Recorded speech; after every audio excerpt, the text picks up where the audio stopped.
All right, quick video to describe a slight change that's going to happen with Additional Thoughts. For those of you who've been waiting for the NOS Additional Thoughts, it was written. That's coming up right after this, but you've also noticed it's been a couple weeks. What the hell? What I'm going to do is I'm going to shift Additional Thoughts to being 2 weeks after the reaction rather than one. The main reason why is, well, it's kind of a combination of two reasons, but basically, lately, because I have so much music to listen to in my available library, when I do my reaction on Friday, usually I listen to the album again, so I've got another listen, but then it's like, okay, I'm going to start listening to some other stuff.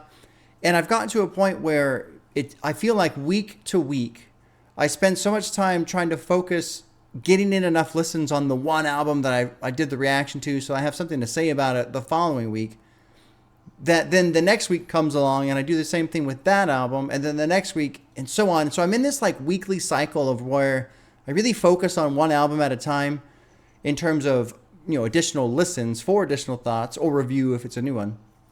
But then after that week, I don't go back to it. And I don't like that. I don't want to do that. And then there's also sometimes where maybe we're busy on the weekend, we're gone or something, and I don't get a chance to listen to it. So I'm going to make it so that it kind of works out where I've got, It Was Written to Do, I've got Cowboy Carter and Alfredo kind of all up in the air right now. So yeah, basically 2 weeks.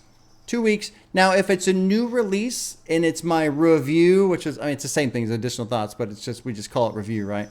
I'll try and focus on getting it done the next week because that's when all the buzz is and that's when people are talking about it. So it makes more sense then. But with these older albums, this backlog of hip hop stuff to go through, just going to give myself more time. And then what I like about this too is then I kind of have two albums that I'm rotating around and listening to, and I can kind of float around with my other stuff. I just don't feel as rushed. So that's the change in format there. Additional Thoughts isn't going away. I love doing it. I think it's very important. I think additional listens on any album, whether you like it or not, is important. Sometimes on the first listen, yeah, this sucks, or yeah, I love this. But sometimes, man, like some of my favorite albums, it took me a while to get into it. And then when I got into it, oh man, I love this album, So there you go. Minor change. Hope that makes sense. I'm sure it does. And now I'm going to go do It Was Written. Additional Thoughts. All right.